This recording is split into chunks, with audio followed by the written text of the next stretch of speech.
challenge yang sangat berbahaya. Oh, sangat berbahaya itu. Yang terjadi. Ya, Kudela kali ini pemirsa mengambil yang ancam. Sekitar 5 langkah. Kudela gol!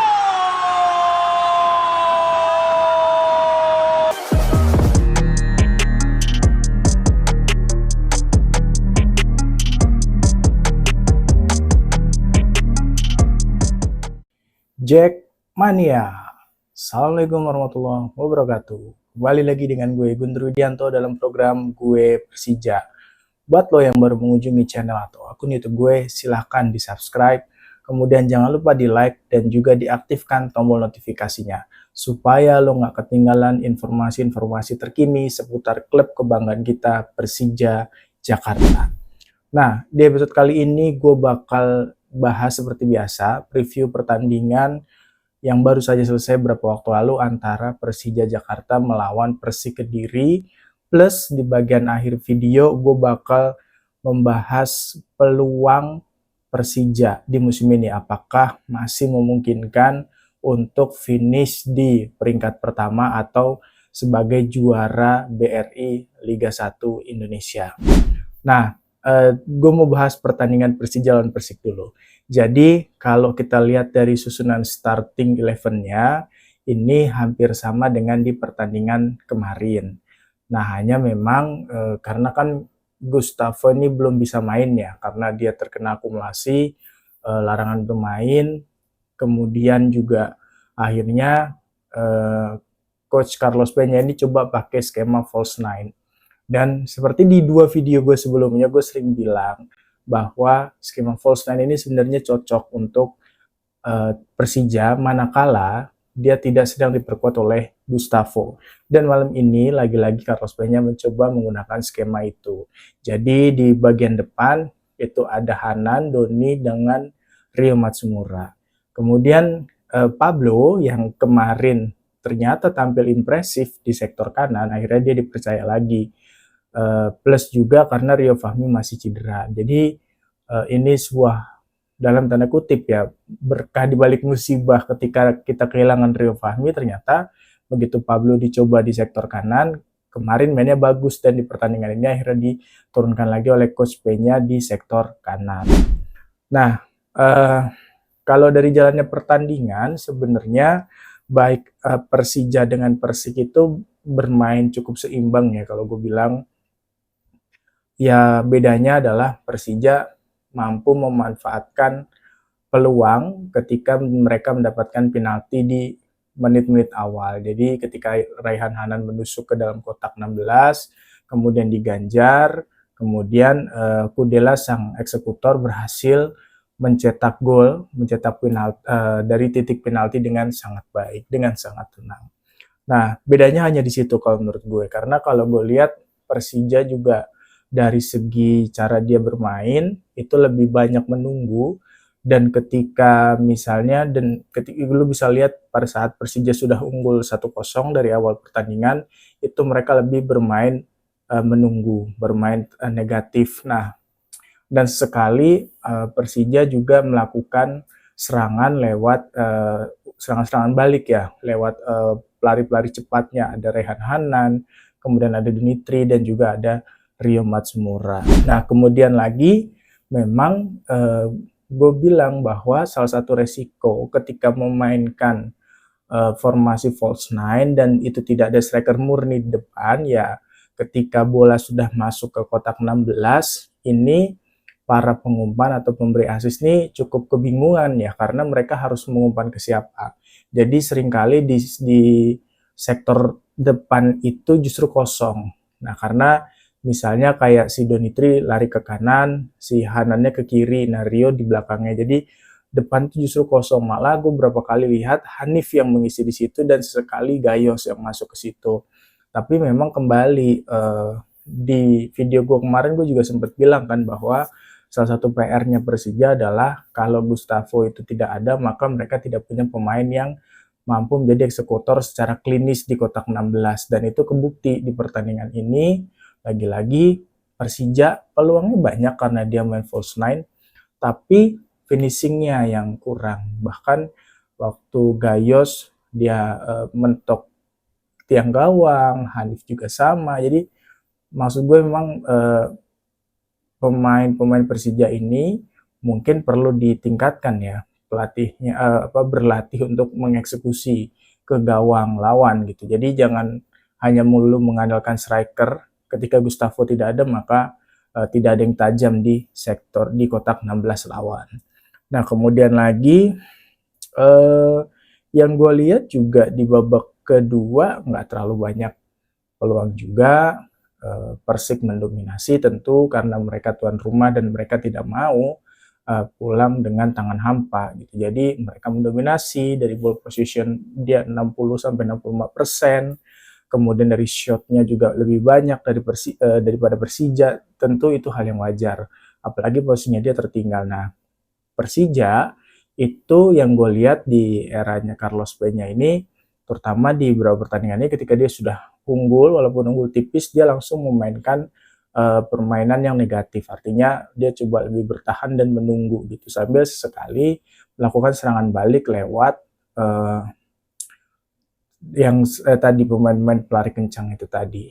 Nah, tapi kalau menurut gue pribadi sih ya, gue nggak penting gitu, buat gue nggak penting mau lu bermain dengan kayak gimana, yang penting adalah hasilnya. Kan Mourinho sering bilang gitu, bahkan ketika Inter meraih treble itu juga dia kan menerapkan cara bermain seperti itu.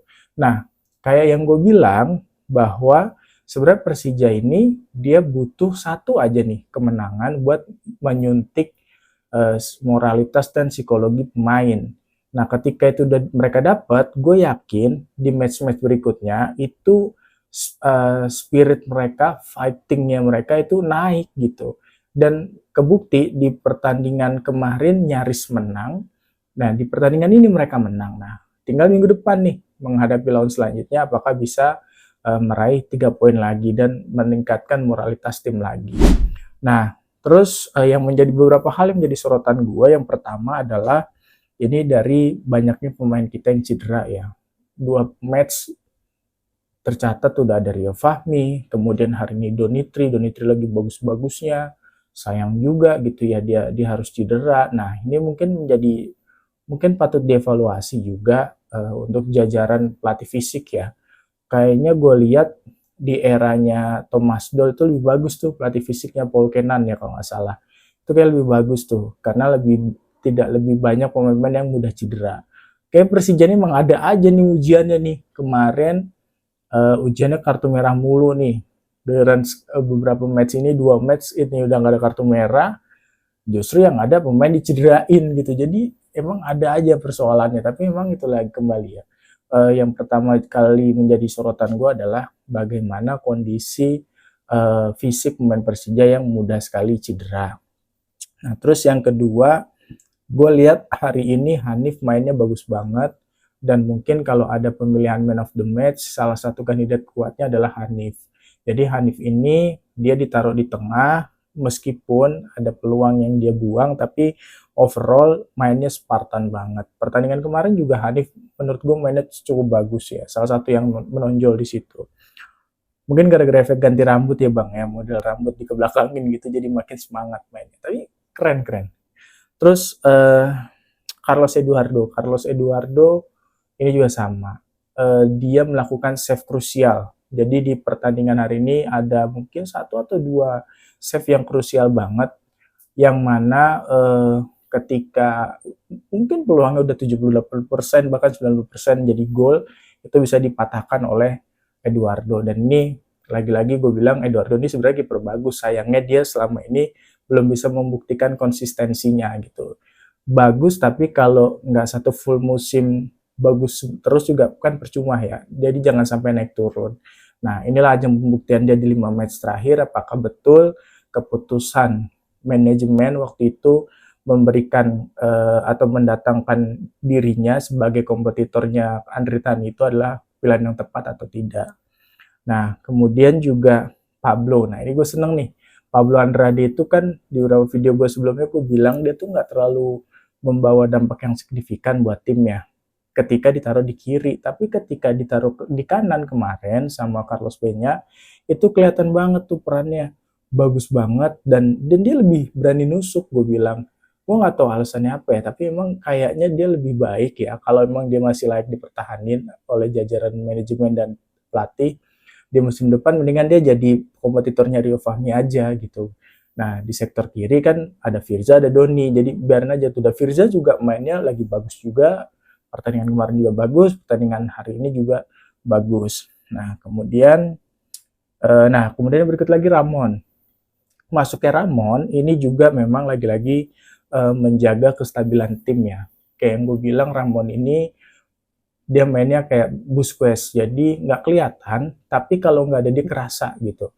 No Ramon, no party. Bahkan gue lihat dia ada komen-komen di IG-nya Persija tuh kan ya, anak-anak reject suka komen gitu. No Ramon, no bueno, no party. Jadi emang kayak gitu. Ketika Persija kehilangan Ramon Bueno itu terasa banget. Lini tengah tuh agak bolong ya, apalagi karena kan Ramon tuh posisinya bener-bener pemain tengah murni yang dia adalah pemotong pertama di sektor pertahanan, plus dia juga bisa mendistribusikan bola ke depan. Jadi dengan dia masuk menggantikan Donitri kalau nggak salah tadi, itu menurutku cukup bagus dan positif. Terus siapa lagi nih? Nah, terus Rio Matsumura. Nah, Rio Matsumura ini gue nggak tahu apa yang terjadi di dua match ini, mainnya agak underperform. Gini, Rio Matsumura itu, anak-anak reject tuh taunya mainnya bagus banget. Jadi ketika lo biasa tampil sangat bagus, dan lo kemudian tampil biasa-biasa aja, nggak jelek, tapi biasa-biasa aja, nah itu akan menjadi sorotan tuh. Beda dengan lo misalnya pemain yang emang dari dulu biasa-biasa aja. Dan ketika lo menampilkan penampilan yang bagus dikit aja, itu pasti dipuji. Tapi kalau lo standar udah tinggi nih ya, kayak Rio Matsumura, yang kita tahu Persija selain Gustavo itu sangat tergantung dengan Rio Matsumura. Nah, ketika Rio Matsumura underperform di dua match ini, nah anak-anak reject ini mempertanyakan kenapa, ada apa gitu. Karena memang yang kita tahu Rio Matsumura itu kualitasnya bagus banget. Jadi gue harap sih ke depannya ada perbaikan, entah apa solusinya bisa ditemukan dan bisa bisa selesai persoalan itu. Nah, terus yang berikutnya adalah tadi gue menyoroti soal finishing touch ya. Nah, itu tadi ya.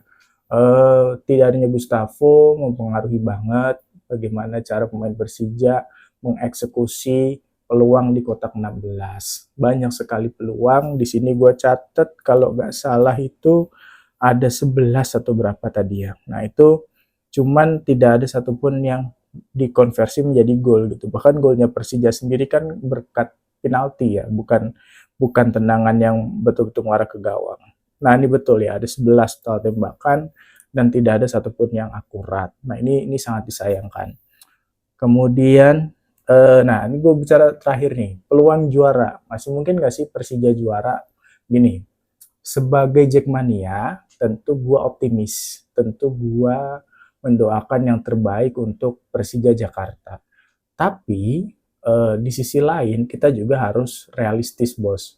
Dalam artian ya kalau lihat di klasemen sekarang gitu ya, dengan menyisakan 5 match lagi, terus jaraknya 14 poin dari Persib, gue rasa agak mustahil ya Persija mengakhiri musim dengan gelar juara. Bahkan di rank 2 pun menggeser Dewa United agak susah.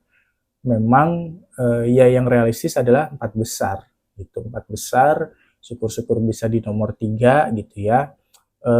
Tapi kalau peluang juara gue rasa kompetitornya Persib tuh hampir nggak ada. Kenapa gue bilang gitu ya, karena musuh terbesarnya Persib Bandung di musim ini adalah diri mereka sendiri gitu. Kalau mereka tampil nggak konsisten, ya udah mereka siap-siap kepleset. Hampir sama dengan Liverpool lah kondisinya di Liga Inggris. Nah, Persib juga begitu.